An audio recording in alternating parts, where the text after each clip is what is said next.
నాతో మాట్లాడు ప్రభువా అని మీరు అడుక్కోండి. అప్పుడు నీతో సూటిగా దేవుడు మాట్లాడతాడు. అప్పుడు నీకు కూడా నమ్మకం వస్తుంది. నేను అడిగాను, దేవుడు మాట్లాడాడనే నమ్మకం కలుగుతుంది. నాతో మాట్లాడమని అడగండి. అలాగే మరి ఈ యొక్క చుట్టుపక్కల అనేక రక్షణ లేని ప్రజలు ఉన్నారు. వారందరినీ యేసయ్య మందిరానికి పంపించండి, వాళ్ళందరినీ మార్చండి. మీరు ఆకర్షించుకుంటేనే ఎవరైనా వస్తారు. మీరు ఆకర్షించుకోమని ప్రార్థిస్తున్నాం. పేతురు గారిలోంచి 3000 మందిని ఆకర్షించుకున్నారు. యోనా గారిలోంచి 1,20,000 మందిని ఆకర్షించుకున్నారు. నాయనా, నీ సేవకుల్లోంచి మీరు అనేక ప్రజలను ఆకర్షించుకోండి. దైవజనరాలకి మానసిక ఒత్తిడి నుంచి విడిపించండి. మంచి ఆరోగ్యం దయచేయండి. ఇంకా అనేక ప్రజల కోసం మొరపెట్టే శక్తిని అనుగ్రహించండి. రాబోయే దినాల్లో ఏ తెగులు గుడారము సమీపించకుండా కాపాడండి. నాయనా, నీ సేవకుడు మరి అనేక ప్రాంతాల్లో సువార్త టీముగా వెళ్తున్నారు. ఇప్పటి వరకు అన్ని చోట్ల కూడా మరి ఏ ఆటంకం లేకుండా మీరు నడిపించారు. ఇంకా రాబోయే దినాల్లో ఏ ప్రాంతాల్లో మీటింగ్స్ పెట్టారో ఆ ప్రజలు, అక్కడున్న సేవకుల కోత పంట కొయ్యాలి నాయన. వాళ్ళందరూ మార్పు చెందడానికి సహాయించు. ఈ సభల ద్వారా ఇంకా అనేక మంది అన్ని జనులను ఆకర్షించుకోండి. ఇప్పుడు యేసయ్య సేవకుల్లోంచి మాట్లాడుతుండగా చల్లారిపోయిన వారు మండించబడుదురుగాక, నులివెచ్చని స్థితిలో ఉన్నవారు మండించబడుదురుగాక, మూసుకుపోయిన మనోనేత్రాలు తెరవబడునుగాక. వాక్యము మాట్లాడుతుండగానే దెయ్యాలు ఈ చుట్టుపక్కల ఎక్కడున్నా ఎవరిలో ఉన్నా వారిని విడిచి పారిపోవునుగాక, రోగాలు విడిచిపోవునుగాక. నజరేయుడైన యేసు నామములో ప్రజలు చెడు నడతల నుంచి విడుదల పొందుదురుగాక. ప్రతి ఒక్కరి పాపాన్ని పరిశుద్ధాత్ముడు ఒప్పింప చేయునుగాక. రొమ్ము కొట్టుకొని పాపాన్ని ఒప్పుకునేలాగా యేసయ్య చేయునుగాక. యేసయ్య మీకు స్తోత్రములు స్తోత్రములు చెల్లిస్తున్నా. నీవు వరునిగా విచ్చేయు వేళ నా తలంపుల పంట పండిని. నీవు వరునిగా విచ్చేయు వేళ నా తలంపుల పంట పండిని.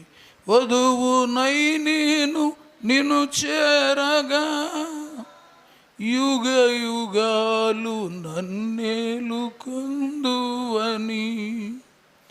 వధువునై నేను పాడండి పాడండి, పర్లేదు. ఎవరు మిమ్మల్ని ఏమన్నారు, పాడండి.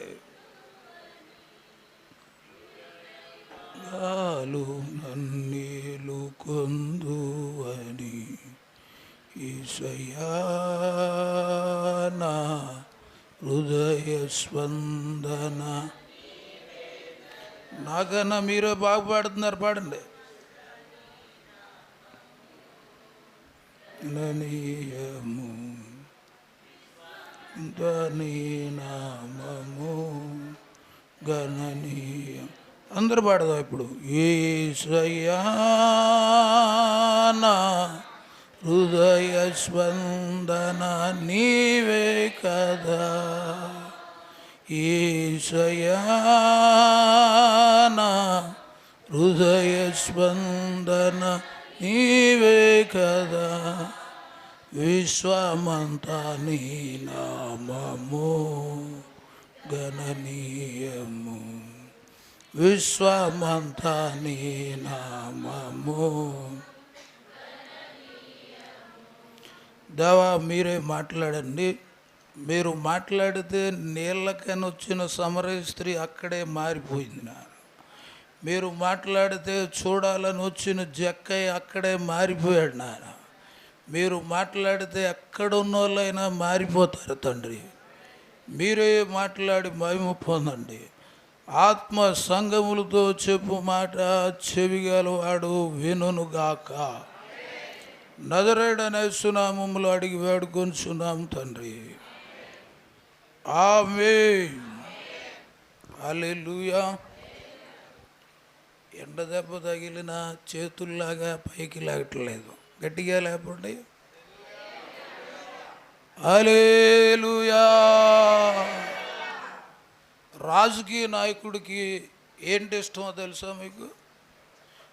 దిగ్గానే జిందాబాద్ చెప్పాలి. రాజకీయ నాయకుడు దిగ్గానే ఏం చెప్పాలి? జిందాబాద్ అని అరిస్తే ఉబ్బిపోయి రేషన్ కార్డు మీద సంతకం పెట్టేస్తాడు. ఉబ్బిపోయి ఇంటి పట్టా మీద సంతకం పెడతాడు. మన యేసయ్యకి అన్నిటికన్నా ఇష్టమైంది మన యేసయ్యకు జిందాబాదు. హల్లెలూయా. ఇప్పుడు గట్టి చెప్పండి, యేసయ్యకి జిందాబాద్. ఇంకోసారి చెప్పండి. మీకు కూడా సంతకాలు పెట్టేస్తాడు ఆయన. దేవుడికి ఇష్టం. హల్లెలూయా. కాబట్టి హల్లెలూయా అనే పదము దేవుడికి అన్నిటికన్నా ఇష్టమైనటువంటిది. ఇక్కడే మన సామర్లకోటలో పెద్ద ఆయన చనిపోయాడు. శామ్యూల్ గారు ఆయన పేరు. ఏ శామ్యూల్? గోడి శామ్యూలు.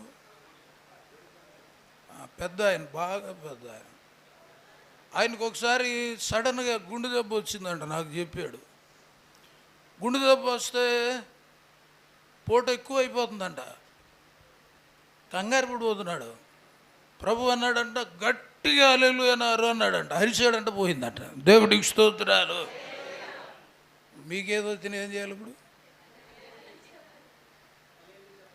అరవడమే, అంతే. ఎందుకు హల్లెలూయా అని అరిస్తే తగ్గిపోద్ది? ఇశ్రాయేలీయులు చేయు స్తుతుల మీద అంటే ఎవరు స్తుతిస్తారో ఆ స్తుతిని పట్టుకొని వచ్చి వాళ్ళ హృదయములో ఆయన ఆసీనుడవుతాడు. దేవుడికి స్తోత్రాలు. అంటే నువ్వు స్తుతిస్తూ ఉంటే ఆ స్తుతిని ఎక్కడి నుంచి వస్తుందో ఆ స్తుతి పట్టుకొని నీ హృదయంలోకి వచ్చి ఆసీనుడు అవుతాడు. అదే స్తుతుల మీద ఆసీనుడు. దేవుడికి స్తోత్రాలు. స్తుతించే హృదయంలోనికి వచ్చి దేవుడు కూర్చుంటాడంట. దేవుడు కూర్చుంటాడు. మనకి స్తుతించడానికి బద్ధకం వచ్చేస్తుంది. ఇంకెక్కడ కూర్చుంటాడు ఆయన? దేవుడికి స్తోత్రాలు. కాబట్టి మనం స్తుతించడం, దేవుడిని ఎక్కువ స్తుతించాలి. ఇందాక అయ్యారు లెగ్గానే ఒక మాట అన్నాడు, ఆయనను స్తుతించడం మనకి ఈ లోకంలో ఏంటి మంచిది? మనకి ఆయనను స్తుతించుడా మంచిది. ఈ లోకంలో సాతానుడు యేసు ప్రభుతో ఒకరోజు అన్నాడు, 1 minute లోకరాజ్యాలన్నీ చూపించాడు. చూపించేమన్నాడు తెలుసా? నీవు నాకు మొక్కితే ఇవన్నీ నీకు ఇస్తానన్నాడు. ఇప్పుడు ఏం చేశాడో తెలుసా? మీ చేతికి ఫోన్ ఇచ్చాడు. అక్కడేమో మొక్కితే అన్నాడు, ఇక్కడ నొక్కితే అన్నాడు. దేవుడి ఇష్టం. ఏమన్నాడు? మొక్కితే అన్నీ చూపెడతానన్నాడు. ఇక్కడ నొక్కితే చాలామంది నొక్కేసుకుంటున్నారు. దేవుడికి స్తోత్రాలు. చాలామంది నొక్కుకుంటున్నారు. ఇప్పుడు నొక్కుకుంటున్నారు. నేను మరలా మీకు చెప్తున్నాను, నొక్కితే ప్రపంచం అంతా వాడు ఒక నిమిషంలో నీకు చూపిస్తున్నాడు. మీరు ఎప్పుడైనా చూడండి, కొంతమంది అలిసిపోయిన వాళ్ళు ఏం చేస్తుంటారంటే, భోజనాలు అయిపోయినాయి, వంటలు అయిపోయినాయి, పడుకునే ముందు ఒక అరగంట, ఏంటి పేదని కాదు, అరగంట కొంచెం అలాగ చూస్తూ చూస్తూ పడుకుడిపోదాం అనుకుంటారు. చూస్తూ చూస్తూ పడుకుడిపోదాం అనుకుంటారు. అరగంట అనేది 4 గంటలు చూస్తావు. అయ్య బాబోయ్, టైము 4 అంటే నీకు అది పట్టుకుంటే సమయం అనేది. నేను దాని దగ్గర గమనించింది ఏంటంటే, పట్టుకోవడం వరకు నీ హ్యాండ్వార్, వదిలిపెట్టడం దాని హ్యాండ్వార్లో ఉంటాను. దేవుడికి స్తోత్రం. పట్టుకోవడం వరకే నీ హ్యాండ్వార్, వదిలిపెట్టడం అది ఎప్పుడు వదులుద్దో నీకు తెలీదు.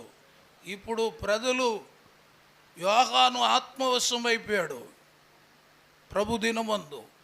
ఈరోజు ప్రజలందరూ ఫోను వశం అయిపోయారు. దేవుడికి స్తోత్రాలు. ఆయన ఆత్మవశం అయిపోయాడు, వీళ్ళందరూ ఫోను వశం అయిపోయారు. ఆత్మవశం అయినోడికి దేవుడు స్వరం వినపడద్ది, దేవుడిని దర్శనాలు వస్తాయి. ఫోను వశం అయినోడికి ఫోన్లో స్వరాలు వినపడుతుంటాయి. దేవుడికి స్తోత్రాలు. అందులోని దర్శనాలు వస్తాయి, అందులోని దర్శనాలు వస్తుంటాయి. నువ్వు ఎవరు వశం అయితే అదే నీకు వస్తుందని మీ అందరికీ మనవి చేస్తూ ఉన్నాను. ఈరోజు ఫోన్ ఎలా అయిపోయిందంటే, భర్త వస్తాడు, భార్య పక్కన బాగా అలిసిపోయి పడుకుంటాడు, ఈవిడ ఆయన పట్టించుకోదు, ఫోన్ చూస్తుంటుంది, ఫోను చూస్తుంటుంది. ఈయనకి చిరాకు వచ్చేది. అంటే నాకన్నా ఫోన్ని ఎక్కువ ప్రేమిస్తుందని, ఏని ఫోన్నే ఎక్కువ ప్రేమిస్తుంది. ఈరోజు జనం ఎలా అయిపోయారంటే, భార్య లేకపోయినా ఉండగలను, భర్త లేకపోయినా ఉండగలను, ఫోను నువ్వు లేకపోతే ఉండలేను అన్నట్టు అయిపోయారు ఇప్పుడు. దేవుడికి స్తోత్రాలు. అది మార్చుకొని, యేసయ్యా నువ్వు లేకపోతే నేను ఉండలేను. పాట మాత్రం పాడేస్తావు కానీ అబద్ధం పాట పాడేస్తావు. నేను ఉండలేనని అంటావు కానీ ఆయనతో ఉండమన్నా ఉండవు నువ్వు. దేవుడికి స్తోత్రం. హల్లెలూయా. కాబట్టి గుర్తుపెట్టుకోండి ప్రియమైన దేవుని బిడ్డలారా, ఈ ప్రపంచంలో ఒక వ్యక్తిని మార్చగలిగే రెండే ఉన్నాయి. ఒకటి, దేవుని వాక్కు సమరయ స్త్రీని మార్చింది, ఆమె సాక్ష్యం గ్రామాన్ని మార్చింది. ఈ ప్రపంచంలో ఒక వ్యక్తిని మార్చగలిగేది వాక్యం, రెండు నీ సాక్ష్యం. దేవుడికి స్తోత్రాలు. ఈ రెండే పనిచేస్తాయి మనిషి మీద, ఈ రెండే పనిచేస్తాయి. ఒక వ్యక్తి నా దగ్గరికి వచ్చి అన్నాడు, ఏమన్నా మీరు యేసు ప్రభు సినిమా వేయండి అన్నాడు. సినిమా వేయండి అంటే నేను అన్నాను, రే నాయన, సినిమా వల్ల ఎవడో మారడరా, మారిన మన బతుకే సినిమాలాగా ఉండాలన్నాను నేను. దేవుడికి స్తోత్రాలు. మారిన మన జీవితం ఒక ఫిక్చర్ లాగా ఉండాలని చెప్పలేదు. అంతే కదా. ఏది మార్చగలదు? వాక్యం మార్చగలదు. మారిన నీ బ్రతుకు వ్యక్తిని మార్చగలదు. ఈ రెండే మనిషిని ప్రభావితం చేస్తాయని మీ అందరికి కూడా మనవి చేస్తూ ఉన్నాను. మా అబ్బాయి రాత్రి అబద్ధం కొరకు చెప్పాడా, అది ఎక్కువ నేను నా కూతురికి కొడుక్కి ఆ రెండు నేర్పాను. మీరు బలంగా వాడబడాలంటే అబద్ధం చేయించండి అన్నాను. దేవుడికి స్తోత్రాలు. మీ యొక్క ప్రేయర్కి పవర్ రావాలన్న అబద్ధాన్ని, మీ వాక్కుకి శక్తి రావాలన్న అబద్ధాన్ని జయించాలి. అబద్ధం ఆడుతూ ప్రార్థన చేస్తే దానికి పవర్ ఉండదు. అబద్ధం ఆడుతూ పాట పాడితే బాగుంటుంది కానీ పవర్ ఉండదు. అబద్ధం ఆడుతూ ప్రార్థన చేస్తే బాగుంటుంది కానీ పవర్ ఉండదు. అబద్ధము జయించి ప్రార్థన చేస్తే నీకు పాట రాకపోయినా పర్లేదు, చదివేసిన ఆయనకి నచ్చుద్ది. దేవుడికి స్తోత్రాలు. నువ్వు పవిత్రత లేకుండా ఎంత మధురంగా పాడినా ఆయనకి అది ఇష్టం ఉండదు. నీకు పవిత్రత ఉండి నువ్వు చదివేసిన ఆయన ఆనందిస్తాడు. దేవుడికి స్తోత్రాలు. హల్లెలూయా. కాబట్టి ఈ అంచు దినాల్లో పవిత్రత అనేది మనం కాపాడుకోవాలి.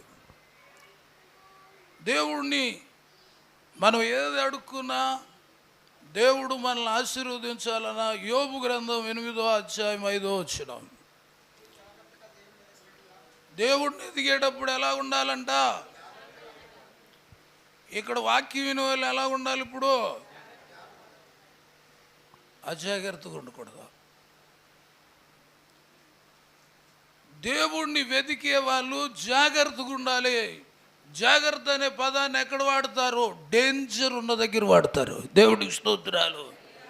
జాగ్రత్త అనే పదాన్ని ఒక ట్రాన్స్ఫర్ ఉంటుంది, దాని దగ్గర ఏం పెడతారు? జాగ్రత్త. డేంజర్ అంటాడు, అంటే డేంజర్ ఉన్న దగ్గర జాగ్రత్త అంటాడు. అంటే దేవుని సన్నిధిలో జాగ్రత్తగా లేకపోతే నీకు డేంజర్ అయిపోద్ది. దేవుడికి స్తోత్రాలు. ఇక్కడ ఎలా ఉండాలి? ఇక్కడ కరెంటు దగ్గర ఎలా ఉండాలి? కరెంటు పవరా మన యేసయ్య పవరా? యేసయ్య పవర్ దగ్గర మరింత జాగ్రత్తగా ఉండాలి. దేవుడికి స్తోత్రాలు. ఈ పవర్ దగ్గర చాలా జాగ్రత్తగా మనం లేకపోతే, జాగ్రత్తగా లేరు. నోవహు కాలంలో ఏమైపోయారు? జాగ్రత్తగా లేరు సొదొమ గొమొర్రా పట్టణస్థులు. జాగ్రత్తగా లేకపోతే వాక్యం బతికిస్తుంది, వినకపోతే చంపుతుంది కూడా. దేవుడికి స్తోత్రాలు. కరెంటు వెలిగిస్తుంది, అజాగ్రత్తగా ఉంటే నాశనం చేస్తుంది. దేవుడి దగ్గర జాగ్రత్తగా ఉండాలి. అందుకనే చెప్పాడు ప్రసంగి 5లో, నీవు దేవుని మందిరమునకు పోనప్పుడు నీదా పక్కోల్దా? నువ్వేం చూస్తావు? పక్కోల్ని స్కానింగ్ చేసేస్తావు, నీ సంగతి వదిలేస్తావు. దేవుడికి స్తోత్రాలు. ఎవరి ప్రవర్తన జాగ్రత్త చూడాలి. దేవుడు మందిరమునకు పోనప్పుడు పక్కోడిది కాదు, నీ ప్రవర్తన జాగ్రత్తగా చూసుకోవాలి. మన కళ్ళుకున్న జబ్బు ఏంటంటే పక్కోలు ప్రవర్తన జాగ్రత్త చూస్తాం, మన పట్టించుకోం. దేవుడికి స్తోత్రాలు. బైబిల్ చెప్తుంది, నువ్వు దేవుడు మందిరమునకు పోనప్పుడు నీ ప్రవర్తన, నీ ప్రవర్తన. దేవుడు మందిరానికి వచ్చేటప్పుడు నువ్వు నీ డ్రెస్సు దేవుడు చూడడు, నీ అందచందాలు దేవుడు చూడడు, నీ క్యాస్ట్ దేవుడు చూడడు, నీ ఉద్యోగాలు దేవుడు చూడడు. దేవుడు చూసేది నీ ప్రవర్తన చూస్తాడు. దేవుడికి స్తోత్రాలు. ఏం చూస్తాడైనా? నీ ప్రవర్తన జాగ్రత్తగా చూసుకోవాలి. ఎందుకో తెలుసా? నీవు దీవించబడము కానీ శపించబడము కానీ నీ ప్రవర్తన మీదే ఉంటుంది. దేవుడికి స్తోత్రాలు. నీవు దీవించబడడం కానీ శపించబడడం కానీ దేని మీద ఉంటుంది? నీ ప్రవర్తన. అందుకని దాన్ని ఏం చేయాలి? జాగ్రత్తగా జాగ్రత్తగా జాగ్రత్తగా చూసుకోవాలి. నీ ప్రవర్తన జాగ్రత్తగా చూసుకోవాలి. మనం పక్కోళ్ళు ప్రవర్తనలు జాగ్రత్తగా చూసుకుంటున్నాం, కానీ దేవుడు చెప్పింది పక్కోడిది కాదు, నీది జాగ్రత్తగా చూసుకోమని చెప్తున్నాడు. నీ ప్రవర్తన మీదే దీవెన ఆధారపడి ఉంటుంది. నీ ప్రవర్తన మీదే శాపం కూడా, సరిగ్గా లేకపోతే శాపం కూడా ఆధారపడి ఉంటుంది. ఇశ్రాయేలీయులకు దేవుడు ఒక మాట చెప్పాడు. వాళ్ళు అన్నం తిన్న ఆకలి తీరట్లేదంట. హగ్గై ప్రవక్త గ్రంథం 1:4 అంటాడు, వాళ్ళు అన్నం తిన్న ఆకలి తీరట్లేదు, దుప్పటి కప్పుకున్నా సలాగట్లేదు, పనివాడు జీతం చేసి సంపాదించిన సినిగిపోయిన సంచిలో వేసిన రూపాయలాగా అయిపోతున్నప్పుడు వాళ్ళు ఏంటి ఇలాగ జరుగుతుంది అని ఆలోచిస్తూ ఉన్నారంట. చూడండి, మీరు ఒక ఇల్లు కట్టారు, ఒక ఇల్లు అప్పుడే కొత్తగా కట్టారు. కొత్తగా కట్టినప్పుడు మీకు ఏదో అనారోగ్యం వచ్చింది. అనారోగ్యం వచ్చినప్పుడు, అరే ఇల్లు కట్టాక నాకు అనారోగ్యం వచ్చింది అంటే కొంతమంది ఏం చేస్తారంటే ఇంట్లో ఏమన్నా దోషం ఉందేమో అనుకుంటారు. ఇంకా కొంతమంది అనుకుంటారు, ఈ వెనకాల బాత్రూమ్ కట్టేశాక నాకు తలపోటు ఎక్కువైపోయింది, నా తలపోటు కారణం ఈ బాత్రూమే అనుకునే వాళ్ళు కొంతమంది ఉన్నారు. ఇంకా కొంతమంది మన ఇంటి ముందు ఈది సోలు ఉంది, అందుకే మన పని ఎలాగైపోయింది అనుకునే వాళ్ళు. కొంతమంది ఆ విధమైన ఆలోచనలో, మానసిక ఆలోచనలో ఆ విధంగా ఉన్నవాళ్ళు ఉంటారు. ఇవన్నీ కూడా సైతాను చేసే పని. అంటే నీ పాపం మీద దృష్టి పెట్టగానే వీటిలన్నిటి మీద దోషేద్ది నిన్ను. దేవుడికి స్తోత్రాలు. ఈ అన్నిటి మీదకి నిన్ను తోసేసి అసలు ఒప్పుకోవాల్సిన దాన్ని జ్ఞాపకం చేయదు నీకు.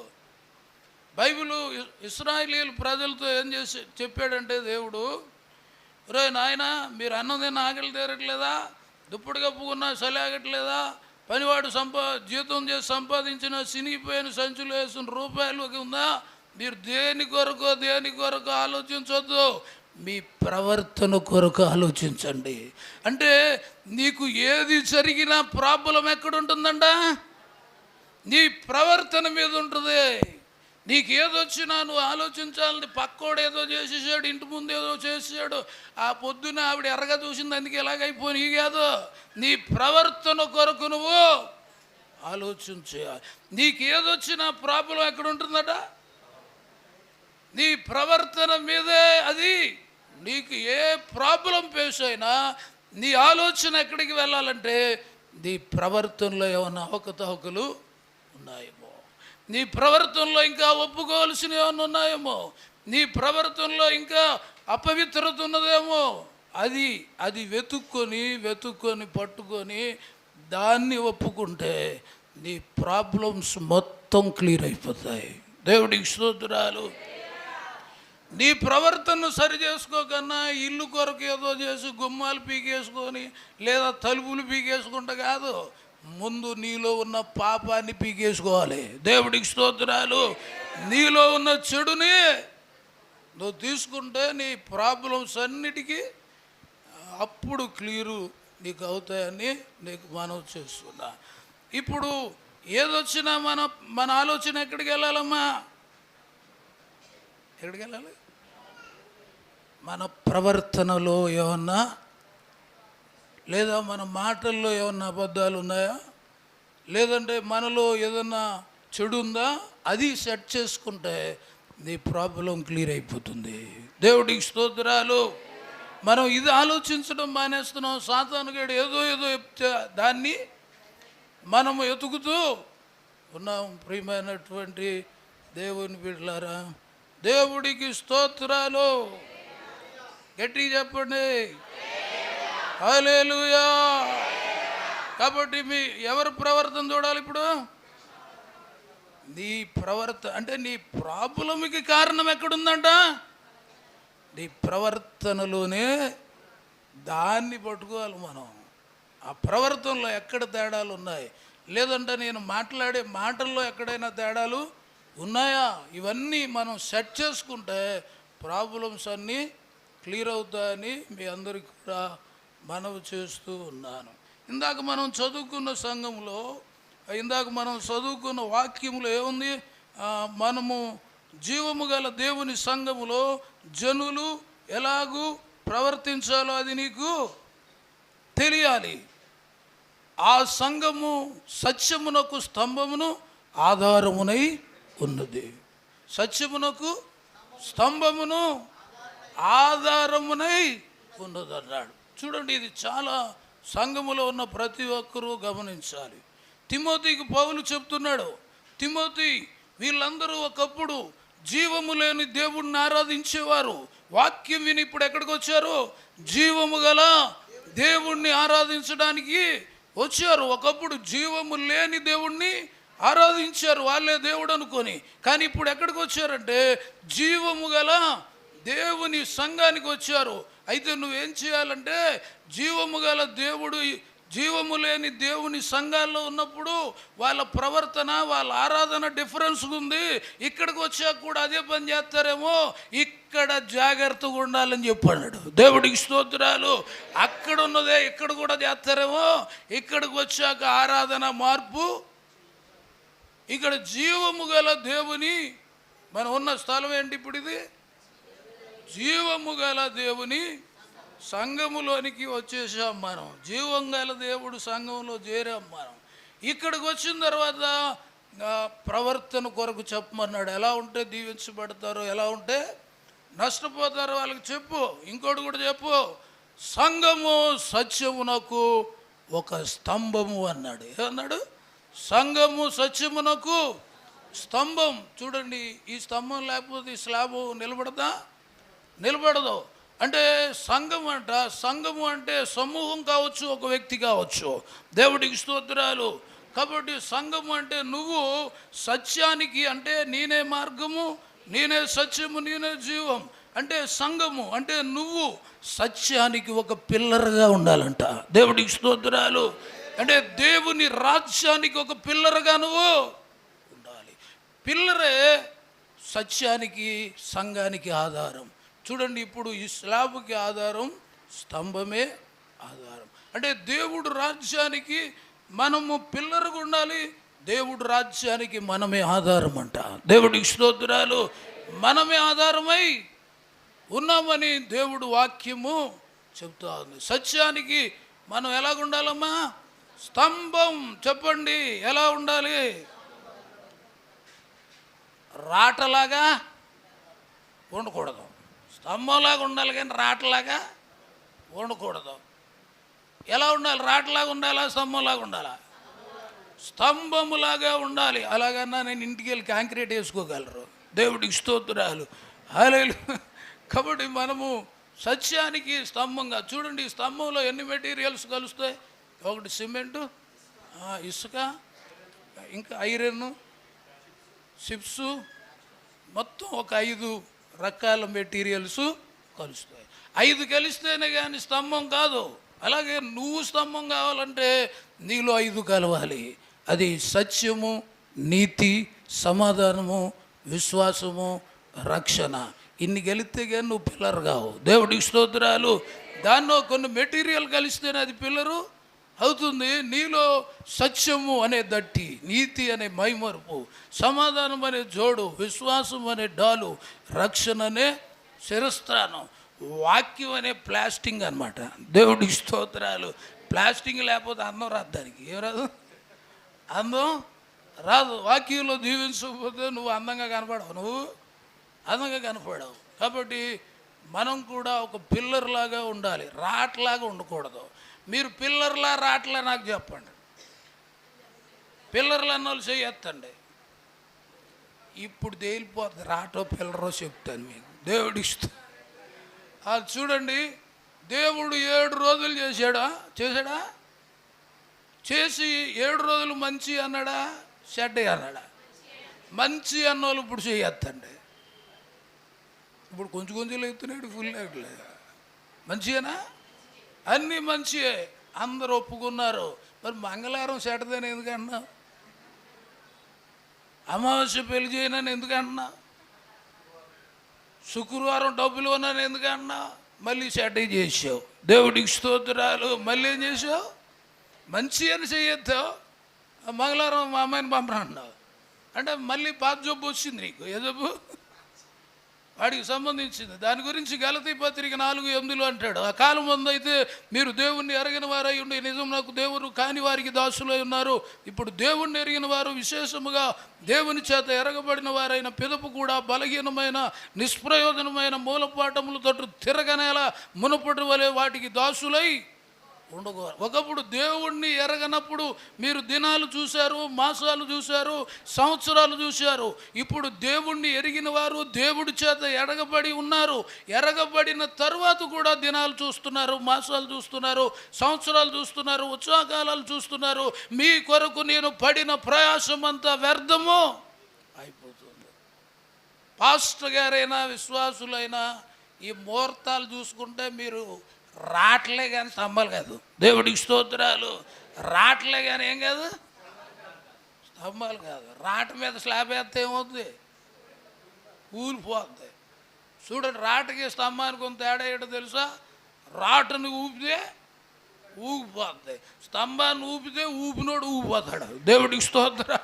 స్తంభాన్ని ఊపినోడు ఊగిపోయాడు, చెమటలెక్కేస్తాడు. ఆడు శద్రకు మేషక్కుదని రాజు ఊపి అతను చెమటలెక్కిపోయాడు. దేవుడికి స్తోత్రాలు. శాసనాలే మారిపోయినాయి. వాళ్ళు పిల్లర్స్. వాళ్ళు ఎవరు? దానియేలు ఒక పిల్లరు, మరి యోసేపు ఒక పిల్లరు. కాబట్టి మనం పిల్లర్స్ లాగా ఉండాలి, రాటల్లాగా ఉండకూడదు. గబగబా ఇంట్లోంచి బయటకు వచ్చేస్తా. వచ్చింది విధవరాలే, బయటకు వచ్చింది. మళ్ళీ ఆవిడికి ఎదురాలి, ఎదురొత్తులోనికి వెళ్ళిపోద్ది. ఈవిడే వదవరాలే, ఆవిడే వదవరాలే.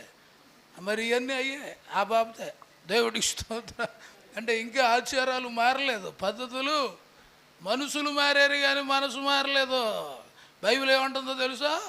మనిషి మారితే నేను నీలోకి రానన్నాడు, మనసు మారితే వస్తానన్నాడు. దేవుడికి స్తోత్రాలు. అంటే మనిషి మారాలి. ఇదేం పాట అది? మారిన మనసు దేవుడికి ఇస్తే స్టాప్. ఇప్పుడు రివర్స్ పాడదాం. మారని మనసు దేవుడికి ఇస్తే ఫలితాలు ఉండవు. మారితే ఇది పాడుకోండి, మారకపోతే అది పాడుకోండి. దేవుడికి ఇష్టం. హల్లెలూయా. మనస్సు మారకపోతే ఫలితాలు. ఈరోజు ప్రపంచంలో మనుషులు మారిన క్రైస్తవుల సంఖ్య పెరిగిపోతుంది. మనుషులు మారింది ఉన్నది కూడా తగ్గిపోతుంది. ఉన్నది కూడా ఒకప్పుడు మంచి భక్తి చేసేవాళ్ళు, ఒకప్పుడు 5-6 గంటలు ప్రార్థన చేసేవాళ్ళు, ఇప్పుడు అరగంట కూడా లేదు వాళ్ళ ఇంట్లో. ఉన్న భక్తి కూడా దిగజారిపోతున్న దినాలు నేటి దినాల్లో మనం చూస్తున్నాం. కాబట్టి ఇశ్రాయేలీయులు 6,03,550 మంది 20 ఇయర్స్ దాటిన వాళ్ళు, అందులో మనసులో దేవుడికి చోటిచ్చిన వాళ్ళు ఇద్దరే అంట, కాలేబు యెహోషువ. మిగతా వాడు ఎవడో మనసులో దేవుడికి చోటు ఇవ్వలేదు. దేవుడికి చోటు ఇవ్వలేదంటే మిగతా అన్నీ ఉన్నాయని అర్థం. ఎక్కడ దేవుడికి స్తోత్రాలు, హల్లెలూయా. కాబట్టి మీరు మనిషి మారాలి. మనిషి మారిన వాళ్ళ ద్వారా మనుషులు మారరు, మనస్సు మారిన వాళ్ళ ద్వారా మనుషులు మారుతారు. దేవుడికి స్తోత్రాలు. మనస్సు మారిన వాళ్ళ ద్వారా మనుషులు మారుతారు. మనస్సు మారాలి. మనస్సు మారిన వాళ్ళకి సాక్షి ఉంటుంది. మనస్సు మారిన వాళ్ళు అన్నిటిలోంచి బయటకు వస్తారు. వాళ్ళు సపరేట్గా ఉంటారు. ఎలాగుంటారు? వాళ్ళు ఒక ప్రత్యేకత. మూర్ఖులకు తరము వారికి వేరుగా కనబడతారు. వాళ్ళు మనసు మారిన వాళ్ళు వేరుగా కనిపిస్తారని మీకు మనవి చేస్తూ ఉన్నాను. హల్లెలూయా. నేను చెప్పింది అర్థమవుతుంది అన్న వాళ్ళు చెయ్యొద్దండి. అర్థమవకపోతే ఇక్కడే ఉండిపోతాను. అర్థమయ్యేదాకా చెప్తాను నీకు. దేవుడికి ఇష్టం.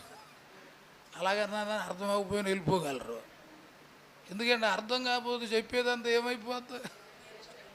వ్యర్థం అయిపోతుంది. ఇప్పుడు నేను చెప్పే ఏంటో తెలుసా?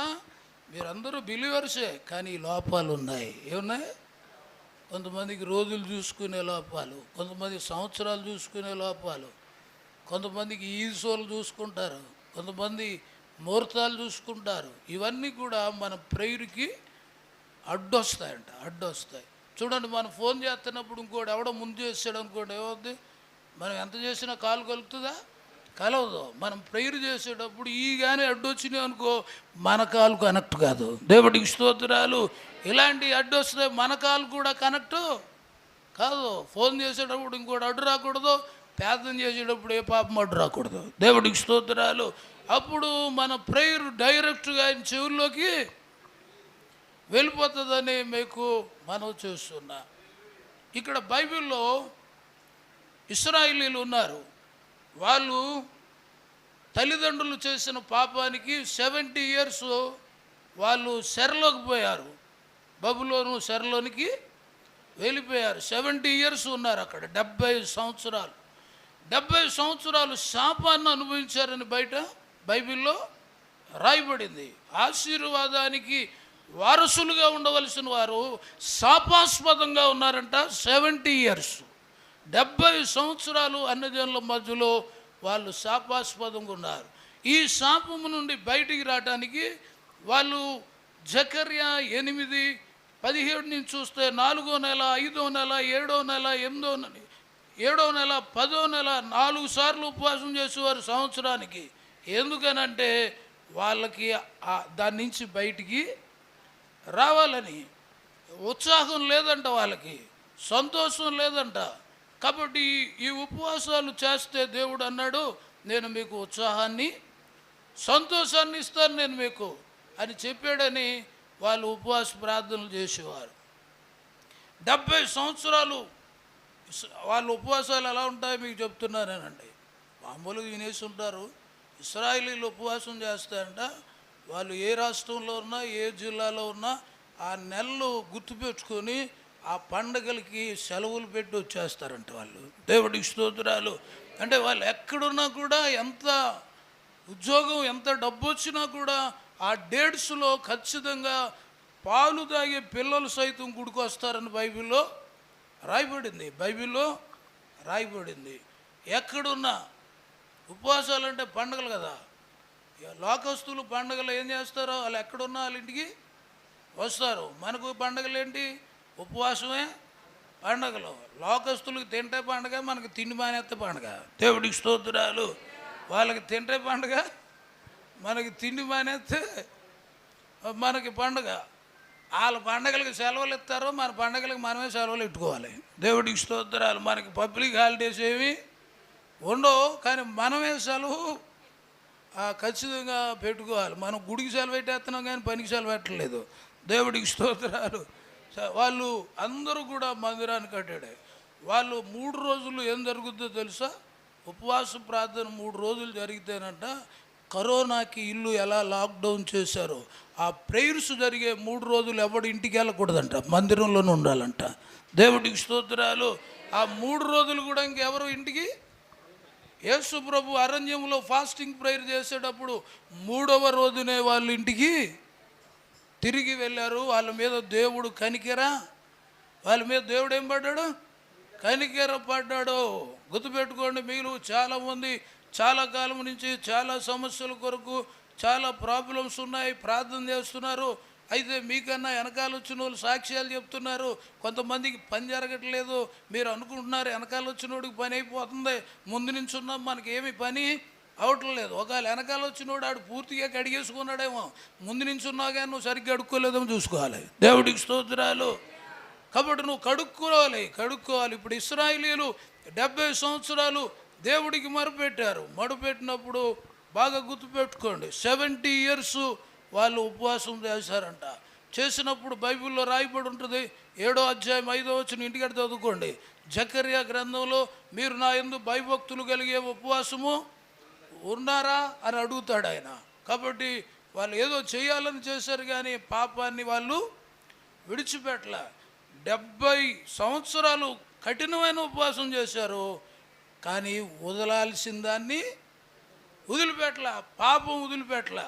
ఆ పాపం ఏమైందంటే 70 సంవత్సరాలు దేవుడిని అడిగినా కూడా వీళ్ళ ప్రేయరు దేవుడి దగ్గరికి వెళ్ళకన్నా, యెషయా 59లో అంటాడు, రక్షింపనేరకుండునట్లు యెహోవా హస్తము కురచకాలేదు, విననేరకుండునట్లు ఆయన చెవులు మందము కాలేదు, మీ పాపములు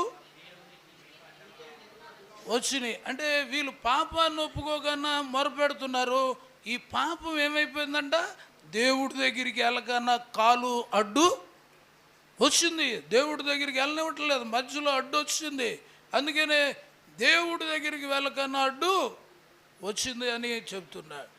ఎంత అడ్డు వచ్చిందో చెప్పనా, వాళ్ళ పాపం ఎంత హైట్ అయిందో కూడా బైబిల్లో రాశాడు.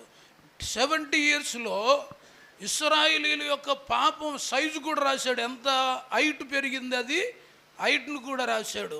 ఎజ్రా గ్రంథంలో 9వ అధ్యాయము 6వ వచనం వాళ్ళ పాపం హైట్ను రాశాడు. అక్కడ ఎంత ఎత్తు ఉంది వాళ్ళ పాపం అనేది అక్కడ రాశాడు. నా దేవా నా ముఖము నీ వైపు ఎత్తుకొనుటకు సిగ్గుపడి భిన్నుడనై ఉన్నాను, మా దోషములు. చూడండి, వాళ్ళ దోషాలు ఎంత ఎత్తున్నాయంట, వాళ్ళ తలకన్నా ఎత్తుగా ఉన్నాయి. ఇప్పుడు చూడండి, నేను వాక్యం చెప్తున్నాను, ఎవడన్నా ఎంత ఈ స్లాబ్ అంత పొడుగున్నోడు వచ్చినా ఎదురుగుంటా నిలబడ్డాడనుకో, మా ముఖం మీకు కనపడదా, నా స్వరం మీకు కనపడదా?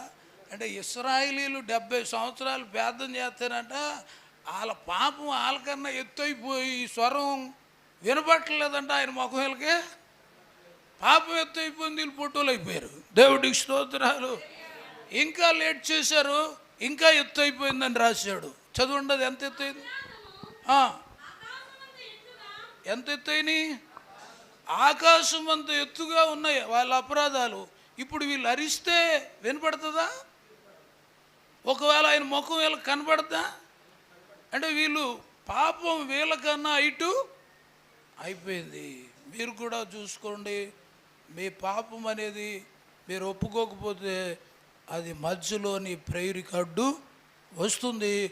నీ స్వరము ఆయనకి వినపడదు, ఆయన ముఖము నీకు కనపడకన్నది చేస్తుందని మీ అందరికి కూడా మనం చేస్తున్నా. అందుకనే పాపము అనేది ఆలస్యం చేయకూడదు, మనం ఒప్పుకోవాలి దాన్ని. చూడండి, మీ ఇంట్లో ఒకరోజు బట్టలు ఉతకలేదనుకో ఒక లాట్ అవుతుంది, 2 రోజులు ఉతకపోతే లాటు పెరుగుద్ది, 3 రోజులు ఉతకపోతే ఇంకా పెరుగుద్ది, 1 నెల ఉతకపోతే నీకన్నా ఎత్తు అయిపోతుంది. దేవుడికి స్తోత్రాలు. 1 నెల ఉతకపోతే నీకన్నా ఎత్తు అయిపోతుంది. ఎప్పటిదప్పుడు కడుక్కోకపోతే నీ పాపాలు లాట్లాగా తయారవుతాయి. నీ ముఖం నీ స్వరం వినపడదు, ఆయన ముఖం నీకు కనపడదు. అంటే ఇశ్రాయేలీయులు పాపాన్ని ఒప్పుకోకన్నా 70 సంవత్సరాలు వాళ్ళు దేవుణ్ణి అడుక్కున్నారంట, దేవుణ్ణి విడిపించమని అడుక్కున్నారంట. మనందరం కూడా దేవుణ్ణి అడుక్కునే వాళ్ళమే. మనందరం ఎవరు చెప్పండి? అడుక్కునే వాళ్ళం. మనం అడుక్కునే వాళ్ళం ఎవరిని? దేవుణ్ణి అడుక్కునే వాళ్ళం. చూడండి, మన దగ్గరికి ఎవడన్నా అడుక్కునేవాడు వచ్చాడు అనుకోండి, మీ ఇంటికి ఏదో ఫంక్షన్ జరిగింది, రాత్రి మంచి ఫుడ్ మిగిలిపోయింది, అమ్మ అనుకుని ఒకడు వచ్చాడు. వచ్చినప్పుడు నువ్వు వాడికి అవన్నీ వేద్దామని వెళ్ళావు. వెళ్ళే లోపల వాడికి గిన్నె నిండా పురుగులు ఉన్నాయి, వేస్తావా? అంటే అడుక్కునేవాడు గిన్నె ఎలాగ ఉండాలి? ముందు కడుక్కోవాలి. దాన్ని కడుక్కోగానే అడుక్కుంటే ఎవడేయడు? మనమే వేయం. మనం కడుక్కోగానే అడుక్కుంటే ఆయన వేయడు. దేవుడికి స్తోత్రాలు. మన గిన్నె కూడా ఏం చేయాలి? మనం కడుక్కొని అడుక్కోవాలి. ఇప్పుడు అడుక్కున్న వాళ్ళు ఎక్కువైపోయారు కానీ కడుక్కోవట్లేదు సరిగ్గా. దేవుడికి స్తోత్రాలు. కాబట్టి మనకి ఏది ఇవ్వాలన్నా కడుక్కొని దేవుణ్ణి అడుక్కోవాలి. కడుక్కొని అడుక్కోవాలి. ఇశ్రాయేలీయులు కడుక్కోకన్నా అడుక్కున్నారు. 70 సంవత్సరాలైనా ఏమి రాలేదంట, ప్రార్థనకు జవాబు రాలేదు. కాబట్టి దేవుణ్ణి అడుక్కునే ప్రతి వ్యక్తి కూడా వాళ్ళు ఏం చేయాలంటే కడుక్కొని అడుక్కోవాలి. కడుక్కోకన్నా అర్పణ తెచ్చాడు కయ్యను, యాక్సెప్ట్ చేశాడా? కడుక్కొని తెచ్చాడు ఏబేలు, దాన్ని దేవుడు అంగీకరించాడు. మనం కడుక్కోకన్నా కానుకిచ్చినా కూడా ఆయనకి ఇష్టం కాదు. కాబట్టి మన హృదయాన్ని కడుక్కొని దేవుణ్ణి అడుక్కున్నప్పుడు దేవుడు నువ్వు అడిగిందల్లా నీకు ఇస్తాడు. దేవుడికి కావాల్సింది ఏంటంటే నువ్వు అడుక్కోకన్నా దానికన్నా ముందు నువ్వు కడగబడాలనేది ఆయన ఉద్దేశం. నువ్వు కడగబడాలి అనేది ఆయన ఉద్దేశం. నాకు తెలిసినంత వరకు నీకు ఒక 100 కోట్లు ఇవ్వాలంటే దేవుడికి 1 నిమిషం పడదు. మనకైతే ఆధారం కావాలి డబ్బు రావటానికి. ఆధారము లేకుండా చేయగలిగిన వాడు దేవుడు. దేవుడికి స్తోత్రాలు. ఆధారము లేకుండా చేయగలిగిన వాడు దేవుడు. నీకు ఒక 100 ఎకరాలు ఇవ్వాలంటే ఆయన వెంటనే ఇవ్వగలడు. ఒకవేళ 100 ఎకరాలు నీకు ఇస్తే అందరూ నిన్ను భూస్వామి అంటారు. ఒకవేళ నీకు డబ్బు ఇస్తే ధనవంతుడు అంటారు. కానీ అందరూ నిన్ను ధనవంతుడు అనడం, అందరూ నిన్ను భూస్వామి అని పిలవడం దేవుడికి ఇష్టమే. కానీ రెండిటికన్నా ఇష్టం నిన్ను పరిశుద్ధుడు అని ప్రజలు పిలవాలి. దేవుడికి స్తోత్రాలు. పరిశుద్ధత లేని ధనం, పరిశుద్ధత లేని భూములు అవి దేవుడికి ఇష్టమైనవి కాదు. పరిశుద్ధతతో కూడిన కొంచెమైన దేవుడికి అది ఇష్టమైనది అని బైబిల్లో రాయబడిన మాటలు మనం చూస్తున్నాం. కాబట్టి మనము ఏది దేవుడిని అడిగినా కూడా ముందు మనము పవిత్రుడు కావాలని 8వ అధ్యాయం యోబు గ్రంథం 5వ వచనం. నీవు జాగ్రత్తగా దేవుణ్ణి వెతికిన యెడల సర్వశక్తుడగు దేవుణ్ణి ఇచ్చేవాడిని అడుక్కునేవాడు ఏం చేయాలి? బతిమాలుకోవాలి, డిమాండ్ చేయకూడదు. ఎప్పుడు కూడా అడుక్కునేవాడు ఇచ్చేవాడికి జాలి కలిగేలాగా బతుములాడుకోవాలి. ఆయన్ని బతుములాడుకుంటే అప్పుడు ఇస్తాడు నీకు. మనం అడుక్కునేవాడు ఎప్పుడు బతుములాడుకుంటానే ఉండాలి. అయితే ఈ అడుక్కునేవాడు కూడా ఏం చేయాలంటే ముందు పవిత్రుడు కావాలి. ఏం కావాలి? దేవుడిని అడిగేటటువంటి నువ్వు పవిత్రుడు కావాలి. పవిత్రుడివై యథార్థవంతుడు అయిన ఎడల. చూడండి, దేవుణ్ణి నువ్వు అడుక్కునేటప్పుడు ఏం కావాలంట? పవిత్రుడు కావాలి, యథార్థవంతుడు కావాలి. నువ్వు అడుక్కుంటున్నావు, పవిత్రుడుగా లేకపోతే, యథార్థంగా లేకపోతే ఆయన నీ మీద శ్రద్ధ పెట్టడంట. నీ మీద శ్రద్ధ పెట్టడు. అడుక్కునేవాడు పవిత్రుడై యథార్థవంతుడైనప్పుడంట నిశ్చయముగా ఆయన నీ మీద ఏం పెడతాడు? శ్రద్ధని పెడతాడు. కొంతమంది అనుకోవచ్చు, ఫస్ట్లో పాస్టర్ గారు మమ్మల్ని చాలా శ్రద్ధగా చూసేవాడు, ఈ మధ్యన మా అయ్యగారికి శ్రద్ధ తగ్గిపోయింది అనుకుంటున్నారు. నేనేమంటానంటే అయ్యగారు శ్రద్ధ తగ్గిపోయినా పర్లేదు, కానీ ఆయన శ్రద్ధ తగ్గిపోకూడదు నీ మీద. ఆయన శ్రద్ధ పెట్టాలంటే ఏముండాలి నీకు? పవిత్రత. యథార్థవంతుడు కావాలి. యథార్థవంతుడు అయిన ఎడల నిశ్చయముగా ఆయన నీ మీద శ్రద్ధ నిలిపి నీ నీతికి తగినట్టుగా నీ నివాస స్థలమును వర్ధిల్లింపచేయును. మొదట నీ స్థితి కొద్దిగా ఉన్నా తుదకు ఏమైపోతావు? నువ్వు పవిత్రంగా ఉన్నప్పుడు మొదట్లో కొంచెం ఇబ్బందులు ఎదురైనా దాన్ని నువ్వు మెయింటైన్ చేయగలిగితే తుదకు నువ్వు చాలా ఉన్నతమైన స్థితికి వెళ్ళిపోతావు. మొదట్లో తట్టుకోవాలి, అవసరమైతే నీతి కొరకు ఆకలి డబ్బులు కలిగి ఉంటే వాళ్ళని చూసి దేవుడు వాళ్ళని ఎవరు అందలేని స్థితిలో యోబును పెట్టినట్టుగా పెడతాడని మీకు మనవి చేస్తున్నా. ఆ సంఘము సత్యమునకు స్తంభమును ఆధారమునై ఉన్నది. అబద్ధాలు ఆడితే స్తంభాలు కాదు రావట్లే, ఆచారాలు పాటిస్తే స్తంభాలు కాదు రావట్లే వాళ్ళు.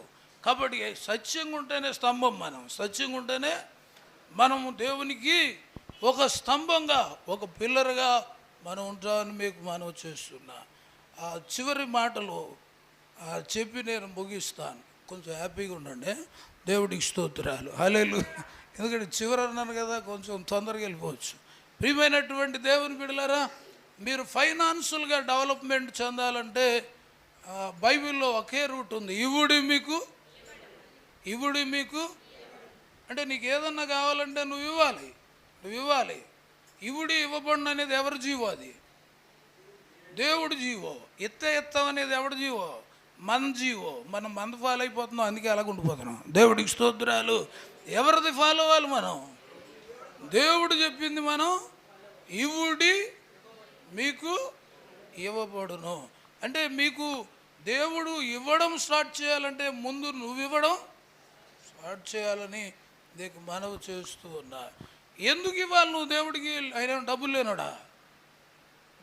ఆయన బీదోడా? మనందరికీ ఆయనే కదా ఇస్తాడు. మనం ఎందుకు ఇవ్వాలి ఆయనకి?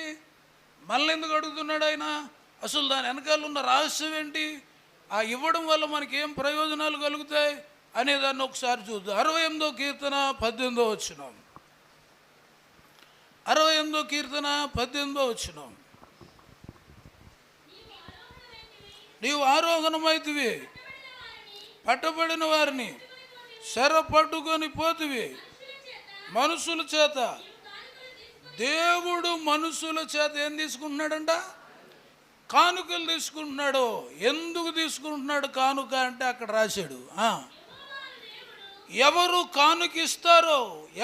కానుకిస్తారో యెహోవాను దేవుడంట ఆ కానుకిచ్చిన వ్యక్తి దగ్గర నివసించడానికి ఒక రూట్ చేసుకుంటాడంట. దేవుడికి స్తోత్రాలు. అంటే నువ్వు ఇచ్చే కానుక ద్వారా దేవుడు నీ దగ్గరికి రావటానికి వీలు కలుగుతుందంట. ఏం కలుగుతుంది?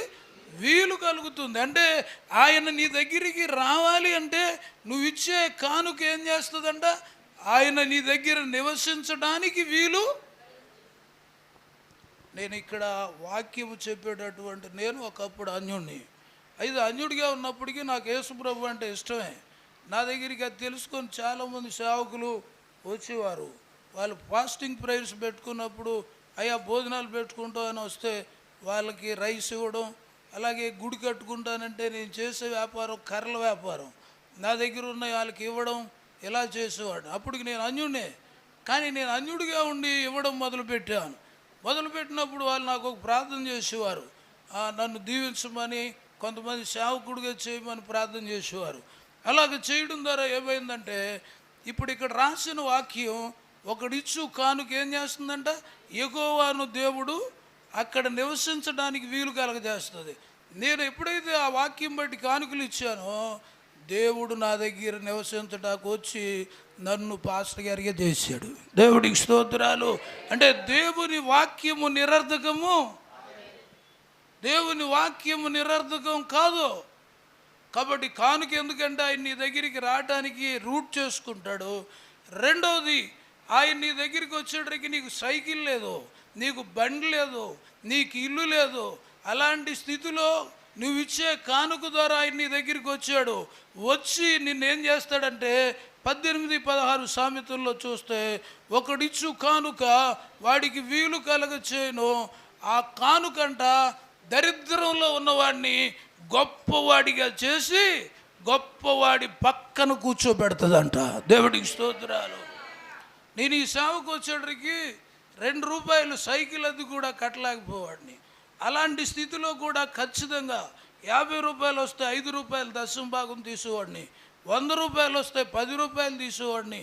ఇలాగా ఆ తక్కువలో కూడా అది వెనకబెట్టేవాడిని కాదు.